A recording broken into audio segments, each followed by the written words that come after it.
तर आज आम्ही हॉटेलमध्ये जेवण करायला गेलते. बोन तडी हे जाबाज माणसं असं करतील असा माझ्या डोक्यात विचार बी आलता ना.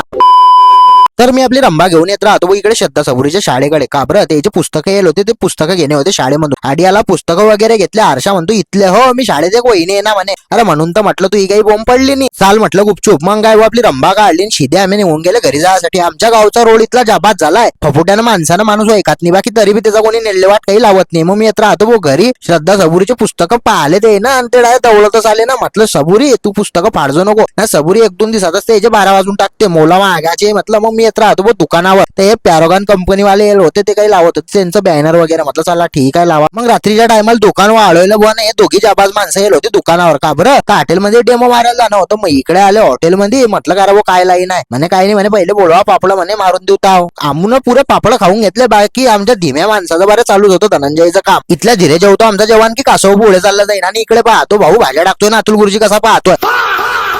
हावणार आहे गोकू नको म्हटलं खाजू ना. मग काय भाऊ बसून गेले आम्ही डेमो मारायला. आणि तेवढ्याच्या जवान माणसाला काय झटका आला. उचलला टेबलनं चालले ना घेऊन. म्हटलं कुठे चालले काय घरी. म्हटलं इकडे या म्हणे लाईटात बसू म्हणे. तरी दिसत नाही यार. म्हटलं तुम्हाला तर मोठ्या मैदानात बळी जायची हाऊस आता जेव्हा म्हटलं मारा गुपचूप डेमो. तडून डेमो मारला भाऊ. आपला लाल घोडा काढला शिदे निघून गेले आम्ही घरी यासाठी. घरी आले ना IPL पाहायला लागले भाऊ. आम्ही फक्त पहिले मुंबईची ना RCBची मॅच पाहत. बाकी विषय आता असा आहे की BGMI मध्ये कॅलिशियर काढणे म्हणून रोज मॅच पाहणं चालू आहे. कोण जिंकते काय जिंकते अनुमान लावणं चालू आहे. यासाठी एवढं आपण भेटू पुढल्या ब्लॉग मध्ये.